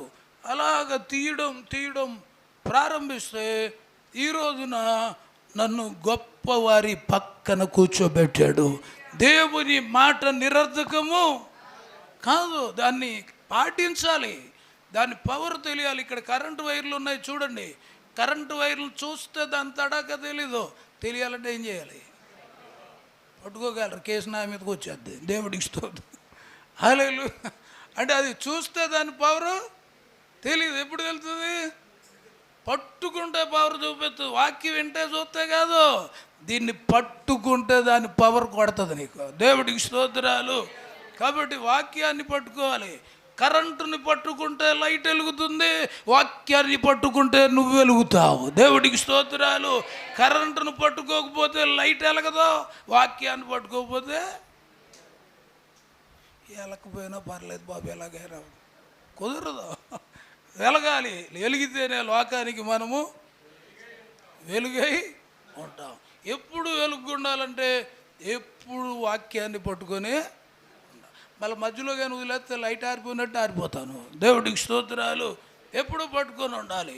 కాబట్టి ఇప్పుడు మీరు ఫైనాన్షియల్గా డెవలప్ అవ్వాలంటే ఇవ్వడం అనేది వాడుక చేసుకో. నేను ఒకసారి ఆలోచిస్తున్నాను, ప్రపంచంలో అసలు ఎవడ పెద్ద దొంగడు అని ఆలోచిస్తుంటే నాకు ప్రభువు చెప్తున్నాడు, బ్యాంకులు కొట్టేసేవాడు పెద్ద దొంగడు కాదంట, ఇల్లు దోసేసేవాడు పెద్ద దొంగడు కాదు. మరి ఎవడో పెద్ద దొంగడు అంటే నా దగ్గర కొట్టేసేవాడు పెద్ద దొంగడు అన్నాడు. దేవుడికి స్తోత్రాలు. వాళ్ళు మనుషుల దగ్గర కూడా వేస్తున్నారంట. మనం ఎవడు పెద్ద దొంగడు? ఇప్పుడు మనమని ఒప్పేసుకుంటున్నారు కానీ ఇచ్చేయాలి మరి. దేవుడికి స్తోత్రం, హల్లెలూయా. ఇవ్వుడు మీకు. అమ్మ మిమ్మల్ని అడుగుతున్నాను, దొంగని పోలీస్ స్టేషన్కి తీసుకెళ్ళి బిర్యానీ ఎడతారా? కోటింగ్ ఇస్తారు. మనం కూడా దొంగతనం చేస్తే ఆయన కోటింగ్లే ఇస్తాడు మనకి. దేవుడికి స్తోత్రాలు, హల్లెలూయా. కాబట్టి మనం కూడా ఇవ్వడం వాడుక చేసుకోవాలి. అంటే రియల్గా నేను అనుభవించి చెప్తున్నాను. నేను ఇవ్వడం ద్వారా ఈరోజు ఒక సైకిల్ అది కట్టలేని నేను గొప్ప వారితో నేను కూర్చుంటున్నాను. దేవుడికి స్తోత్రాలు. నన్ను ఒక గొప్పవాడిగా దేవుడు చేశాడు. ఆయన మాట నిరర్ధకం కాదు కదా, మాట ఇచ్చి నెరవేర్చే దేవుడు. మనం మాట ఇచ్చి తప్పిపోయే వాళ్ళం. దేవుడికి స్తోత్రాలు. ఆయన నెరవేర్చే దేవుడు. కాబట్టి ఆ కార్యం నా జీవితంలో నేను చూశాను. ఇక చివరిగా ఏంటి అని అంటే, ఈ 2 రోజులుగా విత్తబడిన వాక్యం 2వ అధ్యాయం హెబ్రీ పత్రిక 2వ అధ్యాయము. హెబ్రీ పత్రిక 2వ అధ్యాయము. కావున మీరు వినిన సంగతులు విడిచిపెట్టి కొట్టుకొని పోకుండానట్లు మరియు వాటి యందు విశేష జాగ్రత్త కలిగి ఉండవలను. ఎందుకనగా చాలు వినిన సంగతులు విడిచిపెడితే ఏమవుతామంట? కొట్టుకుపోతాం. పట్టుకుంటే కొట్టుకుపోవడం ఆగిపోద్ది, విడిచిపెడితే కొట్టుకెళ్ళిపోతాం. వివరణ చెప్తున్నా. ఒకసారి ఫ్లడ్ రేజ్ అయింది స్పీడ్గా, చాలామంది ఒడ్డెక్కేశారు, ఒకడు ఎక్కలేకపోయాడు. ఆడ ప్రవాహంలో కొట్టుకుపోతున్నాడు. వాడిని ఎవడు దిగినా ఈడు సత్తాడు. ఆడు ఒడ్డెమ్మడు పరిగెడుతున్నాడు కానీ వాడిని ఎవడు తీయలేక పోతున్నారు. వాడు వెళ్ళి అనుకున్నాడంట, ఈ రోజుతో నా పని అయిపోయిందని, చచ్చిపోతుందని డిసైడ్ చేసుకున్నాడంట. ఆడు అలా కొట్టుకుపోతుంటే ఒక చెట్టు నీళ్ళల్లో ఏలబడి పెద్ద కొమ్మలతో ఉందంట. ఆడు ఏం చేశాడంటే ఆ కొమ్మలు పట్టుకున్నాడు. వాడు పైకి ఎక్కేసాడు. వాడు అనుకున్నాడంట, అమ్మా ఈ చెట్టు నన్ను కాపాడింది అనుకున్నాడంట. అంటే కొట్టుకుపోయేవాడికి ఆ చెట్టు దొరకగానే ఏమైపోయింది? కొట్టుకుపోవడం ఆగిపోయింది. మనందరం కూడా లోకములో ఒక్కొక్కరు ఒక్కొక్క రకమైన పాపములో కొట్టుకుపోయా మనకు యేసయ్య దొరికాడు. దేవుడికి స్తోత్రాలు. ఎప్పుడైతే దొరికాడో కొట్టుకుపోవడం ఆగిపోయింది. ఈడు కొట్టుకుపోవడం ఆగిపోయి చెట్టు మీద కూర్చొని ఆ కొట్టుకుపోయే వాళ్ళని చూస్తున్నాడంట. కొట్టుకుపోయే వాళ్ళని చూస్తున్నాడంటే చెట్టు ఎక్కిడు. ఈ లోపులోనంట 2,000 రూపాయల కట్టలో కొంత కొట్టుకుపోతున్నాయంట ఈడు ఎదురుగుంటాను. కొట్టుకుపోతుంటే ఈడు చెట్టు మించి కట్టలు చూశాడంట. కట్టలు చూసి మళ్ళీ నాకు దొరుకుతాయో దొరకవని దూకాడంట. మనోడు ఎక్కడ తేలిడో కూడా తెలీదు. దేవుడికి స్తోత్రాలు. కాబట్టి మనం కూడా కొట్టుకుపోయే మనకు యేసయ్య దొరికాడు. ఆయన దొరికినప్పుడు అయ్యో కనపడ్డాయని వదిలేసావా, మళ్ళీ కొట్టుకొని పోతాయి. దావీదు యేసయ్యను పట్టుకున్నాడు. పట్టుకొని ఢిల్లీలా కనపడగానే వదిలేసాడు, కొట్టుకుపోయాడు. దేవుడికి స్తోత్రాలు. సంసోను పట్టుకున్నాడు. ఈయనకి ఎవరు, దావీదుకి బత్షెబా కనపడగానే వదిలేశాడు. సంసోనికి దెలీలా కనపడగానే వదిలేశాడు. అలాగే బిలాంకి డబ్బులు కనపడగానే వదిలేశాడు. వదిలేసిన వాళ్ళు కొట్టుకుపోవడమే. కానీ దావీదు మాత్రం పాపాన్ని ఒప్పుకున్నాడు, మళ్ళా సెట్ చేసుకున్నాడు. దేవుడికి స్తోత్రాలు. కాబట్టి ప్రియమైనటువంటి దేవుని బిడ్డలారా, మీకు కూడా ఏమి కనిపించినా ఈ వాక్యం వదిలితే కొట్టుకొని వెళ్ళిపోతాం. డబ్బు కనబడినా వదలకూడదు. ఏది కనబడినా వాక్యాన్ని పట్టుకొనే నువ్వు ఉండాలి. పట్టుకుంటే కొట్టుకుపోకుండా ఉంటాం. వదిలిపెడితే ఏమన్నాడు, వినిన సంగతులు విడిచిపెడితే కొట్టుకొని వెళ్ళిపోతావు. వినిన సంగతులు నువ్వు విడిచిపెట్టకూడదు. ప్రియమైన దేవుని బిడ్డలారా, మీలో ఏమైనా తప్పులు పొరపాట్లు ఉంటే అవన్నీ కూడా ఒప్పేసుకోండి. ఇప్పుడే ఒప్పేసుకోండి. పాపాన్ని ఒప్పుకుంటానంట. ప్రభు ఏం చెప్తున్నాడంటే, నువ్వు ఒకవేళ ఇక్కడ పాపిగా వచ్చినా పాపాన్ని ఒప్పుకుంటే పాపిగా పంపడంట, నీతిమంతుడిగా పంపిస్తాడంట. ఎందుకంటే యేసు రక్తం ఒప్పుకున్నోడు పాపాన్ని కడిగేస్తుంది. ఆ వ్యక్తిని దేవుడు నీతిమంతుడిగా ఇంటికి పంపిస్తాడు. పాపం మనిషిని దేవుడికి దూరం చేస్తుంది. పశ్చాత్తాపం దూరం అయిపోయిన దగ్గర చేస్తుంది. మరలా ఆయనకి దగ్గరగా పశ్చాత్తాపం లేకపోతే ఆయన దగ్గర రాలేవు. నువ్వు పశ్చాత్తాప పడితేనే మరలా నీకు ఆయన దగ్గరికి చేర్చుకుంటాడు, ముద్దు పెట్టుకుంటాడు నిన్ను. నీకు మరలా పోయినవన్నీ తిరిగి ఇస్తాడు. పశ్చాత్తాపం అనేది కావాలి. చివరి మాట, ఇందాక నుంచి అలాగే అంటున్నారు, అవగొట్టేస్తున్నారు అనుకోకండి. ఆ చివరి మాట లేదు. పరిశుద్ధ గ్రంథం 15వ అధ్యాయం లూకాసు వార్త 18వ వచనం.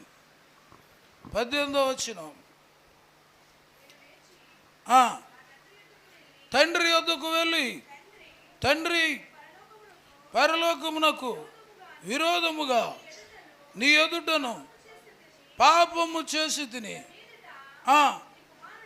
అని.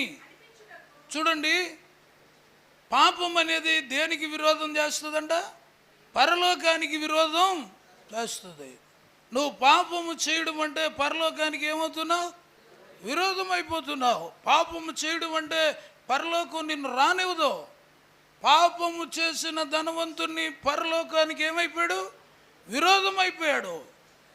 దరిద్రుడైన లాజరు పరలోకానికి విరోధము కాలేదు. కాబట్టి నీకు ఎంతున్నా పాపం చేస్తే పరలోకానికి ఏమైపోతావు? విరోధం అయిపోతావు. ఇప్పుడు ఒప్పుకుంటున్నాడు, తండ్రి, నేను నీ పరలోకానికి విరోధంగా నీ ఎదుట పాపము చేశాను. ఈ పాపము వలన నీ కొడుకునని అనిపించుకోవడానికి నేను యోగ్యుడను కాను. నీ పనివారిలో ఒక్కడిగా నన్ను పెట్టుకో అన్నాడు. ఎప్పుడైతే పాపాన్ని ఒప్పుకున్నాడో తండ్రి ఏం చేశాడంటే వాడి మెడ మీద పడి ముద్దు పెట్టుకున్నాడు. ఈరోజు ఎవరు పాపాన్ని ఒప్పుకుంటారో నిన్ను ముద్దెడుచుకుంటాడు ఆయన. దేవుడికి స్తోత్రాలు. పాపం ఒప్పుకునే వాళ్ళని ముద్దు పెట్టుకోవడమే కాకుండా మరలా కుమారుడికి అధికారాన్ని అప్పగించాడు. వాడికి ప్రశంస వస్త్రాలు తొడిగాడు, జోడు తొడిగాడు, రింగు పెట్టాడు అధికారానికి. కొవ్విన దూడను, వాడి పాపానికి పరిహారం ఏంటో తెలుసా? కొవ్విన దూడ, పస్కా పశువు. ఒక వ్యక్తి పాపం చేస్తే ఆ తప్పిపోయినోడు ఆ పాప పరిహారం పస్కా పశువు వధించాలి. ఈ తప్పిపోయిన వాడి కొరకు, చచ్చిపోయిన వాడి కొరకు యేసు పస్కా పశువుగా, కొవ్విన దూడగా సిలువలో ఏమయ్యాడు?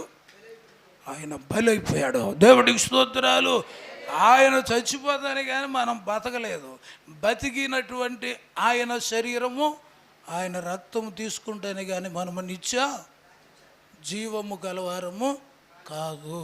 కాబట్టి ప్రియమైన దేవుని బిడ్డలారా, వచ్చుచున్నవాడు త్వరగా ఆలస్యం చేయకొస్తున్నాడు. ఏం చేస్తున్నాడు ఆయన ఆలస్యం చేయగా? మీ ముఖాలు ఎలాగున్నాయంటే మీరే ఆలస్యం చేస్తున్నారు అన్నట్టుంది. దేవుడి ఇష్టం. వచ్చుచున్న ఆలస్యము చేయగా త్వరగా వస్తున్నాడు. ట్రైన్ 1 minute ప్లాట్ఫామ్ మీద వస్తుందంటే అటు బాత్రూంలో ఉన్న హోటల్లో ఉన్న ఏం చేయాలి? ప్లాట్ఫామ్ మీదకి అన్నీ సర్దుకొని రెడీగా ఉండాలి. ఆయన త్వరగా వస్తున్నాడంటే మనం కూడా ఎలా ఉండాలి?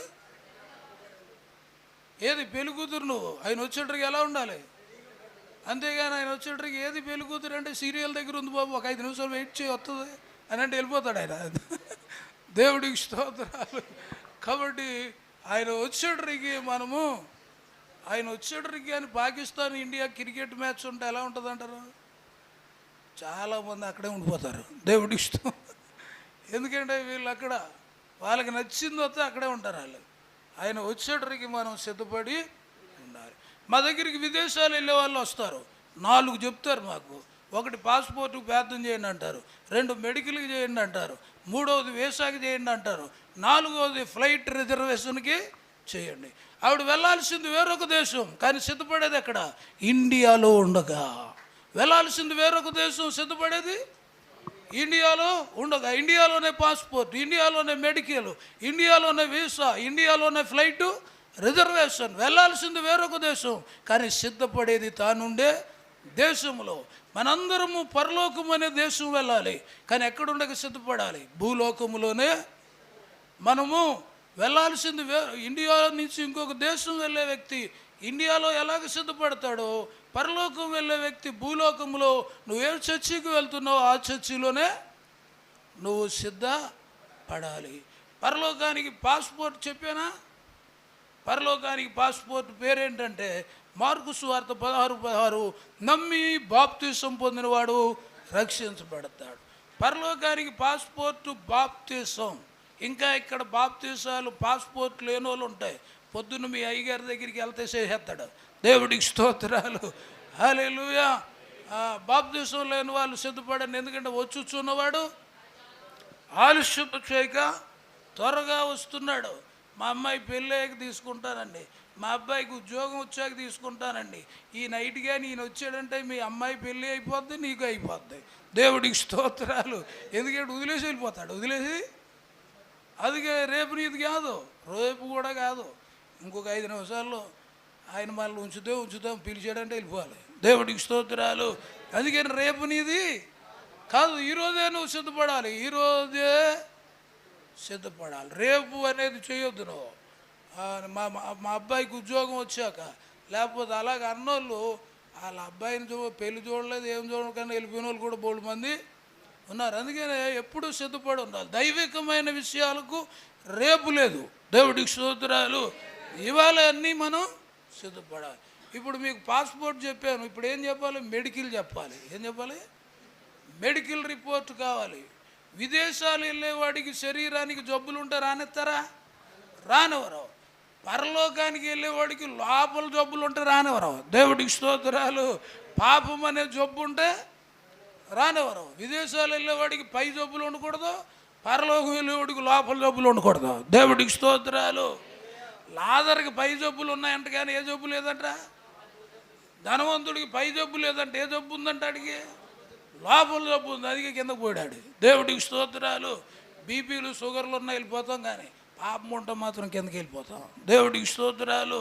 కాబట్టి మారు మనస్సు అనేది మెడికల్ రిపోర్ట్. మారు మనస్సు ఉండాలి.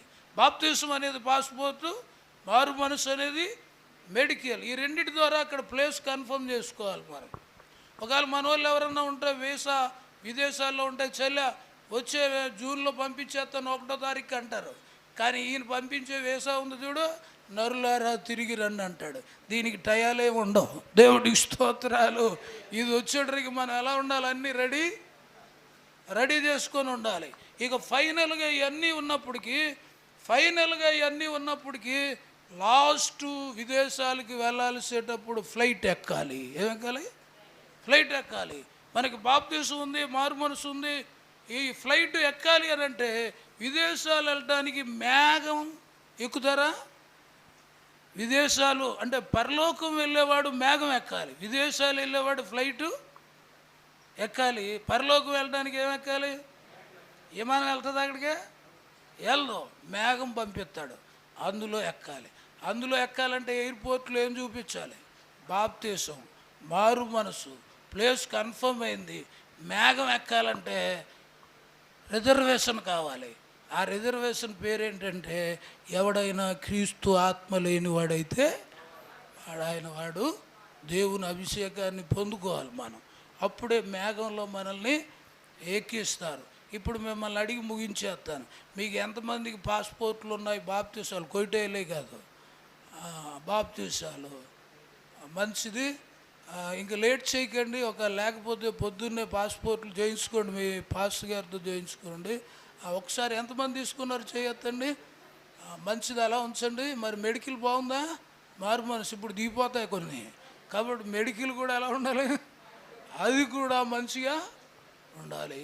కాబట్టి ఇక ఫ్లైట్ రిజర్వేషన్, ఎవడైనా క్రీస్తు ఆత్మ లేనివాడైతే వాడు కాదు. ఈ అన్నిటినీ మనం సిద్ధపరచుకుంటే, నేనేమంటానంటే రాకడంటే కొంతమంది అంటారు ఈ బాబోయ్ రాకడ వచ్చేద్దంట అంటారు. కొంతమంది చచ్చిపోతే భయపడుతుంటారు. నేను ఎవడికి చావు అంటే భయం, రాకడంటే భయం అంటే మారినోడికి భయం. దేవుడికి స్తోత్రాలు. మారినోడికి రాకడన్నా భయం లేదు, సావు అయితే లాభం అంటాడు. ఏమంటాడు? సావు అయితే మారినోడికి అన్ని భయం, మారినోడికి భయం ఉండదు. దేవుడి మాటలు మనందరిలో ఫలింప చేయును గాక. ఆమేన్, హల్లెలూయా. మన మధ్యలో ఉన్న మధు గారు, నాతో వచ్చిన సహోదరులు ప్రార్థన చేస్తారు. అందరూ లేచి నిలబడినట్లయితే ప్రార్థన చేసుకుందాం.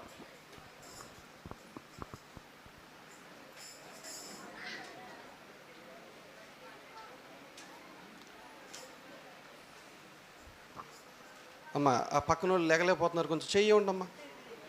రైట్, లేచిపోయారు, బాగానే లేచిపోయారు, వెరీ గుడ్.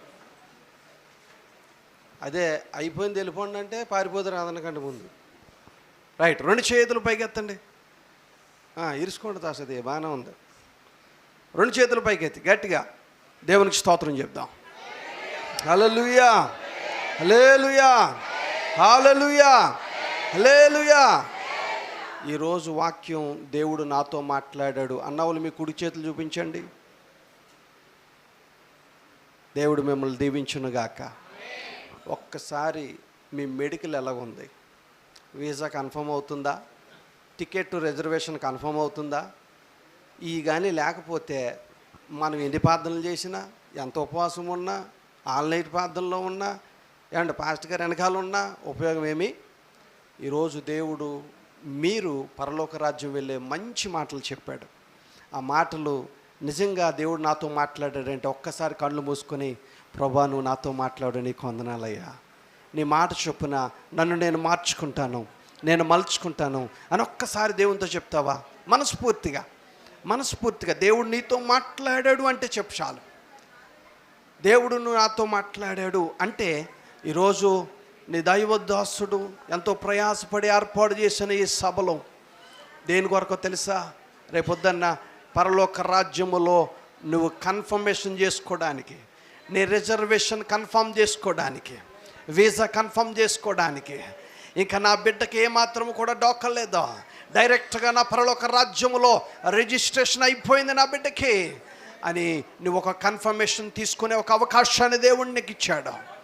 ఈరోజు చాలామంది దేవుని దగ్గరకు వస్తున్నారు కానీ కన్ఫర్మేషన్ లేదు. అయితే ఈరోజు నీకు ఒక కన్ఫర్మేషన్ ఇచ్చాడు దేవుడు. ఆ కన్ఫర్మేషన్ పొందుకుంటున్నావా? సిద్ధంగా ఉంటే దేవుని వైపు చూసి ప్రభువా నీకు స్తోత్రం, నీకు వందనాలని చెప్పు. ఈరోజు దేవుడు నాతో మాట్లాడాడయ్యా, నేను నా పద్ధతి మార్చుకుంటాను, నా విధానం సరి చేసుకుంటాను, దేవుడు నాతో చెప్పినట్లుగా నేను నా రిజర్వేషను కన్ఫర్మ్ చేసుకుంటాను అన్నవాళ్ళు మీ కుడి చేతులు పైకి చూపించండి. మీ కొరకు మేము ప్రార్థన చేస్తాం. థ్యాంక్ యూ పరిశుద్ధాత్ముడా, నీ వందనాలు. ఈరోజు నీ బిడ్డలు నీ చేతులకు అప్పగిస్తూ ఉన్నాను. ఇదిగో నీ దాసుల్లో నుండి నువ్వు మాట్లాడిన ప్రతి మాటను బట్టి నీకు వందనాలు నాయనా. ఇది నా కొరకు మాట్లాడా, ఈ స్థలములో ఉన్న బిడ్డల గురించి మాట్లాడా, నశించిపోతున్న ఆత్మల గురించి మాట్లాడా. ఇంకా నేను దేవుళ్ళలోనే ఉన్నాను, బాగానే ఉన్నాను అనుకుంటూ వేషధారణ జీవితంతో ఉన్నాం. బిడ్డలతో నువ్వు మాట్లాడా, బ్రతుకును సరి చేసుకోమని, భక్తిలో సరిగ్గా ఉండమని, సరి అయిన విశ్వాసము కలిగి ఉండమని, నమ్మకంగా కలిగి ఉండమని, యథార్థంగా ఉండమని, భయము కలిగి భక్తి కలిగి నీ సన్నిధానములో పరలోక రాజ్యపు వారసులుగా, పై వాటిని చూచేవారిగా, నీ సన్నిధానములో ఎదిగేవారిగా, ఫలించేవారిగా, అభివృద్ధి చెందేవారిగా, పరలోక రాజ్యపు వారసులుగా నిలబడుటకు, సిద్ధపడుటకు నువ్వు ఇచ్చిన అవకాశాన్ని బట్టి నీకు వందనాలు. ఎవరైతే ఈ మాట దేవుడు నాతో మాట్లాడాడో, దాసుల్లోంచి నాతో మాట్లాడాడని వారు అంగీకరించారో వారిలో నీ వాక్యము పని చేయునుగాక, సరి చేయునుగాక, ఫలింప చేయునుగాక, పరలోక రాజ్యపు వారసులుగా సిద్ధపడుటకు సహకరించునుగాక. ఈ మాటలేక ఆశీర్వాదం వారి జీవితాల్లో, వారి కుటుంబాల్లో, ఈ సంఘములో, ఈ సేవా పరిచర్యలో, దాసుల్లో, ఇక్కడ ఉన్న ప్రతి ఒక్క సేవకుడులో, వారి పరిచర్యలో, వారి కుటుంబములో పని చేయునుగాక. అటువంటి దీవెన ధన్యత నీ నామములో ప్రతి ఒక్కరికి మీరు అనుగ్రహించండి. వాక్యం ఇతని దాసులను మీరు జ్ఞాపకం చేసుకుని ఇంకను నీ చేతిలో ఎత్తి పట్టుకోండి. బలము, శక్తి, ఆరోగ్యము నీ దాసునికి ఇచ్చి ఇంకను విరివిగా అనేకమైన ప్రాంతంలో వాడుకొని నీ పరలోక రాజ్యపు వారసులుగా ఆయన సిద్ధపడుతూ అనేక సిద్ధపరిచే కృప మీరు అనుగ్రహించండి.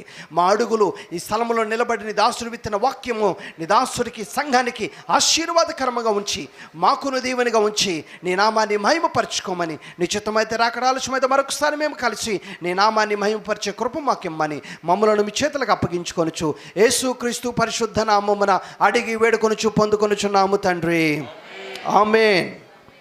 ప్రభు మనందరి ప్రార్థన ఆలకించి దాసుల ప్రార్థన మరి దాసులు మరుగుపరిచి మనతో మాట్లాడిన దేవుడు మనందరినీ మరి మహాసమృద్ధిలోనికి నడిపించిన దేవుడు, దీవించిన దేవుడు, ఆశీర్వదించి ఆయన రాజ్యమును మన కొరకు సిద్ధపరిచిన దేవుడు. గట్టిగా చప్పట్లు కొడుతూ ప్రభు నామాన్ని మహిమపరుస్తూ ఈ సమయంలో మోసే గారు 2 నిమిషాలు చిన్న ప్రార్థన చేస్తారు. అందరూ 2 చేతులు పైకి ఎత్తుదాం. అందరూ ఎవరు వెళ్ళొద్దు, ఆశీర్వాదం తీసుకుందాం. పెద్ద అయ్యారు ఉన్నారు మన మధ్యలో. దేవానికి వందనాలు, స్తోత్రముడు తండ్రి, ఆశ్చర్యకరుడ, ఆత్మస్వరూపుడ, పరిశుద్ధాత్ముడ, నీకు వందనాలు, స్తోత్రాలు తండ్రి. సేవకుని ప్రభావ మరుగుపరిచి అద్భుతమైన రీతిలో ప్రభావ తండ్రి మమ్మల్తో మీరు మాట్లాడేందుకు నీకు వందనాలు ప్రభావ తండ్రి. దేవుని మందిరంలోకి ప్రవక్తను జాగ్రత్తగా చూసుకోమని చెప్పే ప్రభుత్వం మా ప్రతి ఒక్క జీవితంలో ప్రవక్తను జాగ్రత్తగా చూసుకుని ప్రభుత్వం అయా మేము కాపాడుకునే కృప మా అందరికీ దయచేయమని, కృప చూపమని, మీరే మహిమ పొందమని యేసయ్య నామములో అడిగి పెట్టుకున్నాం తండ్రి. జోసఫ్ గారు ప్రార్థన చేస్తారు. చిన్న ప్రార్థన, 1 నిమిషం. హల్లెలూయా. 2 చేతులు చాపుతాం, మనకు ఆశీర్వాదాలు. హల్లెలూయా. పరిశుద్ధుడా ప్రేమ కలిగిన మా తండ్రి, మహోన్నతుడా, మహాగణుడ తండ్రి, నాయన నీకే స్తోత్రము నాన్న. ఇదిగో తండ్రి, మంచి నేలను పడిన ఇత్తనం బహుగా ఫలించునని ప్రభా నీ లేఖనం బయలుపరిచిన రీతిగా ప్రభా దాసుడు ఇదిగో తండ్రి నాయన అయా అభిషిక్తులు అయా మంచి వాక్యాన్ని ప్రభా ఏ రోజు మా ప్రియుల హృదయాల్లో ఇచ్చారు ప్రభా. దానిని నీరు కట్టి బహుగా ఫలింపచేయమని అయ్యా నీ రాకడి వరకు అదిగో తండ్రి నాయన నిరీక్షణ కలిగి ప్రభా అయ్యా నీ రాజ్యంలో ప్రవేశించుటకు ప్రభా 7 ఏండ్ల విందులో ప్రభా బిడ్డలందరూ అడుగు పెట్టేటట్టుగా ప్రభా నీ కృప, నీ కనికరము అయ్యా ఇప్పుడు ఎల్లప్పుడూ రాకడ పర్యాంతం వరకు సదాకాలము నీ బాహుబలము అయ్యా వారి పైన నిలిచి ఉండునుగాక. ఆమేన్. పరిశుద్ధుడైన తండ్రి మీకు స్తోత్రాలు.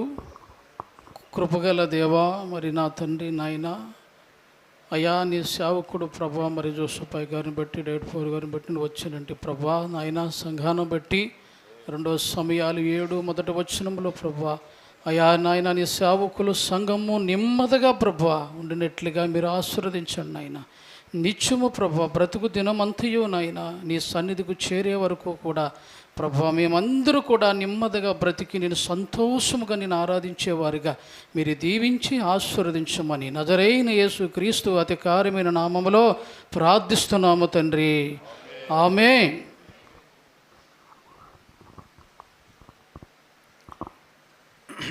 ఇప్పుడు మన తండ్రి అయిన దేవుని ప్రేమ, ప్రభు అయిన యేసుక్రీస్తు వారి కృప, పరిశుద్ధాత్మ యొక్క అన్యోన్య సావాసము ఈ పరిచర్యలకును, ఈ పరిచర్యలో ఉన్న సేవకులందరికీ, ఇక్కడికి వచ్చిన దైవజనులు, సంఘాలకు, కుటుంబంలో అందరికీ సదాకాలం తోడైండి ఆయన చిత్తం జరిగిస్తూ, ఆయన చిత్తములో నడిపిస్తూ, ప్రతి కీడు, వ్యాధి, పాపము నుండి తప్పిస్తూ జయ జీవితము అనుగ్రహించును గాక.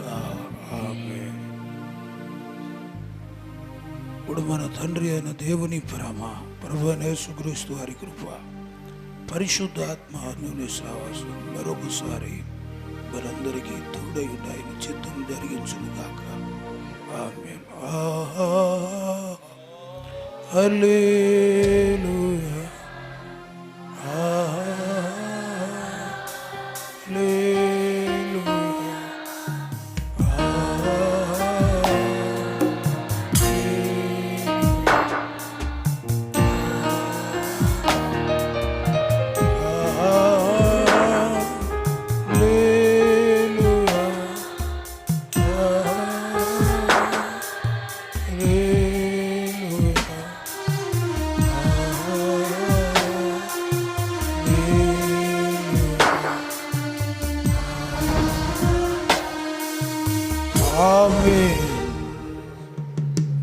Thank you. అయ్యగారికి ప్రత్యేకమైన వందనాలు. మీకు అందరికీ, దైవ సేవకులందరికీ ప్రత్యేకమైన వందనాలు. అయ్యగారి కోసం ప్రార్థించండి. నిండు ఆవుషు ఛాయా స్థలాలయ ప్రాంతం